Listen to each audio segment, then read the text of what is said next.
First question में क्या दे रखा है, ये ऐसा क्वेश्चन इरोडोव और पाथफाइंडर दोनों में है, बट इरोडोव वाले सवाल में ये स्प्रिंग कांस्टेंट के वाला स्प्रिंग हमें अटैच नहीं था, सिंपल एक रिंग थी, इसको ही मॉडिफाई कर रखा है। तो हम करना स्टार्ट कर देते हैं।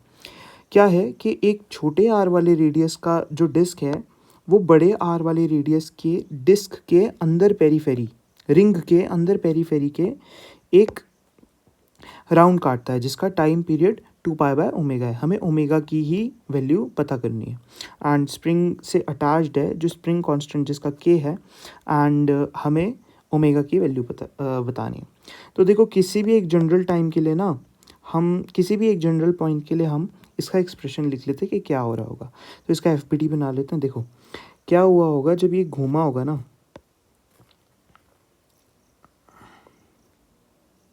ये बड़ा सा डिस्क बना दिया है ना, एंड ये छोटे से सेंटर से इसके यहाँ से अगर इनिशियली यहाँ था तो कहीं एक थीटा एंगल जब ये रोटेट कर चुका होगा उस टाइम पर हम इस पे रिंग पे चीज़ें लिख लेते हैं। एक स्प्रिंग भी लगा होगा, मैं स्प्रिंग नहीं लगा रहा, उसकी वजह से जो फोर्स आएगा वो लिख लेंगे। ठीक है, देखो एक तो इस रिंग पर निचली तरफ को mg लग रहा होगा जो इसके वेट की वजह से लग रहा होगा, है ना, एंड एक इसको जैसे अगर ये थीटा है तो ये वाला एंगल भी थीटा ही होगा, तो एक निचली तरफ को mg cos थीटा लग रहा होगा, है ना, और एक इसके हॉरिजॉन्टल पोजीशन पे mg sin थीटा लग रहा होगा, राइट। एंड एक इस ही तरफ को एक के एक्स फोर्स भी लग रहा होगा, और एक्स जो है वो इलोंगेशन इन द स्प्रिंग है। वो क्या होगी वो आगे लिखते हैं कैसा होगा। अब देखो एक चीज़ जो यहाँ पर स्ट्राइक होनी चाहिए थी वो है कि देखो अब हमने एफ तो बना दी, अब इसके बाद मेरे पास कोई भी ऑप्शन नहीं है एक्सेप्ट ऑफ यहाँ पर किसी भी एक पॉइंट पर, वो पॉइंट भी हमारा स्पेसिफिक है जहाँ पर हम टॉर्क लिखेंगे। टॉर्क किसकी वजह से लिखें, अब देखो सेंटर ऑफ मास पे लिखेंगे तो ये दोनों टर्म्स कट जाती हैं, सारी ही टर्म्स कट जाएंगे, हमारा कोई काम बनेगा नहीं। एंड अगर हम इस वाले पोजीशन पे लिखते हैं जो कि मैं रेड से मार्क कर देता हूँ, अगर ये वाला पोजीशन है एंड इस पे अगर हम टॉर्क लिखेंगे तो भी हमारा काम नहीं बनेगा। एक मिनट, इस वाले पोजीशन पे भी लिखेंगे तो हमारा काम नहीं बनेगा। अब देखो कौन सा पॉइंट ऐसा हो इस ही रिंग पे, छोटे वाले रिंग पे, कि हमारा काम बन जाए, तो वो है ये वाला पॉइंट जिसको हम P मान लेते हैं, जो बिल्कुल इसके रिंग के साथ लग रहा होगा। ये वाले पॉइंट पर अगर टॉर्क लिखेंगे तो हमारा काम बन गया। तो टॉर्क एट P लिख लेते हैं, क्या आएगा। टॉर्क एट P लिखने के लिए देखो ये R डिस्टेंस ऊपर है, सेंटर ऑफ मास पे ये फोर्सेस लग रही होगी, एक mg sin theta and kx, तो kx into R plus mg sin theta into R equals to किसके, आई एल्फा के, टॉर्क के, नेट टॉर्क इसका आई एल्फा के इक्वल होगा। एल्फा क्या है, एंगुलर एक्सेलरेशन जो ये घूम रहा होगा जिससे, है ना, एंड आई लिख लेते हैं, आई किसके अबाउट, पी के अबाउट। पी के अबाउट आई क्या आएगा, देखो एक तो सेंटर ऑफ मास पे डिस्क के mr²/2 प्लस एक mr डिस्टेंस दूर, ये छोटे r डिस्टेंस दूर, यहाँ पर P पॉइंट है, तो ये नेट जो हमारे पास मोमेंट ऑफ इनर्शिया निकल के आ गया वो आ गया 3/2m छोटा r का होल स्क्वायर, एंड ये यहाँ पर डाल देते हैं, and kx r plus mg sin theta into R equals to 3/2m r² alpha, right. अब r से r काट देते हैं, एंड देखो जो एक यहाँ पर r बचा है एंड अल्फा बचा है, ये क्या हो जाएगा, a acceleration equals to r into alpha, and ये r इंटू अल्फा वाला जो एक्सेलरेशन है ये किसका, इसके सेंटर ऑफ मास के अबाउट जो है, ये निकल के आ गया हमारा ACOM। तो हम यहाँ पर ACOM सिंपल डाल देते हैं एंड m को परे भेज देते हैं, एंड इसको भी 3/2 को भी परे भेज देते हैं, तो 2/3 इंटू kx/m, है ना, प्लस g sin थीटा, हमारे पास क्या निकल के आ गया, ACOM, है ना। एंड ये साइन थीटा, एक चीज़ याद रखना था मैं बताना भूल गया कि ये जो थीटा है ये बहुत बहुत छोटा है, तो थीटा जब छोटा होगा तो मैं साइन थीटा को थीटा ही लिख सकता हूँ। 2/3 into kx/m plus G theta equals to C O M, A C O M. अब देखो इस इक्वेशन में ना मैं बहुत बहुत एक क्लेवर मूव खेलूँगा, क्या कि ये जो x है मैं बाहर कॉमन ले लूँगा एक जनरल x के लिए, है ना, and A C O M equals to 2/3 K by M plus G theta by X into X, है ना।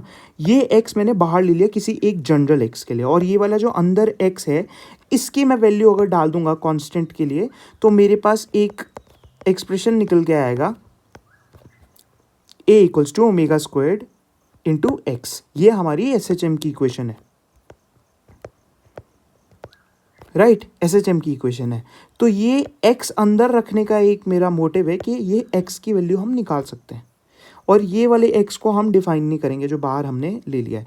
दोनों वैसे तो सिमिलर ही है, बट इस वाले x को एज्यूम कर लो कि ये दूसरा एक जनरल x है SHM की इक्वेशन में लाने के लिए, और ये वाला जो x है इसकी वैल्यू हम डालेंगे। ये चीज़ ट्राई होनी बहुत मुश्किल हो जाती है।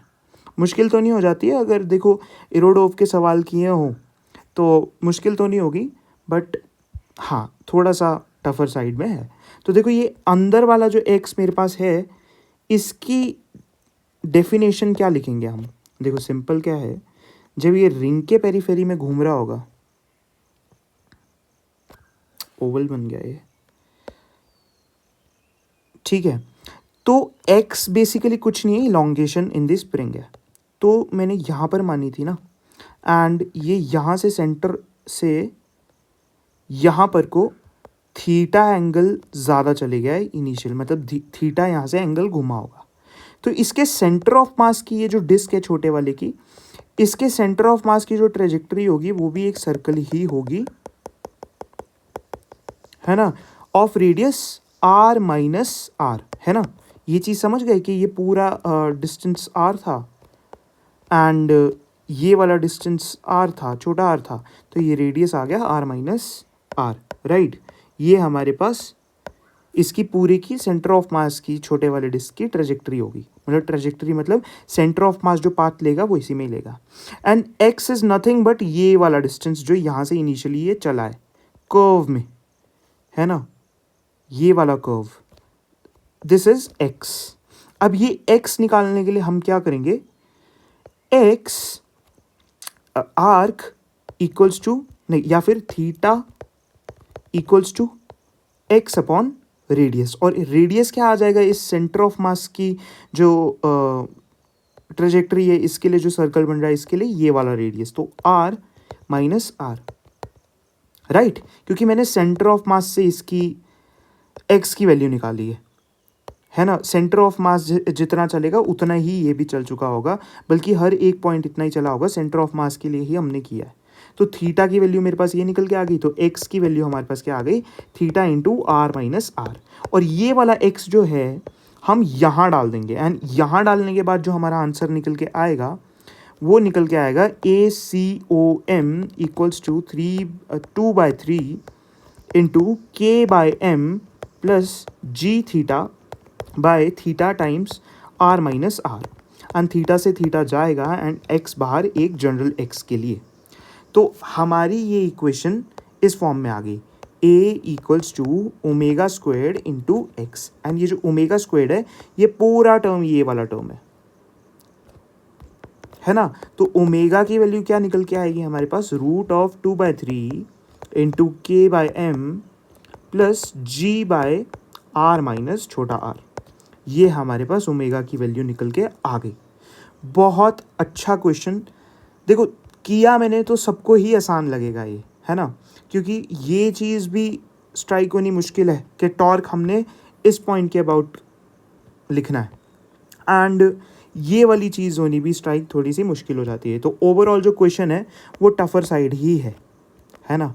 एंड फर्स्ट क्वेश्चन अगर ये था तो बहुत बहुत हालत ख़राब हो जाती है, ठीक है। तो नेक्स्ट क्वेश्चन पे आ जाते हैं। तो ऑप्शन कौन सा आ जाएगा हमारा, ए ऑप्शन आ जाएगा, यही है ना, यस यही है, राइट, है ना। तो नेक्स्ट क्वेश्चन पे आ जाते हैं।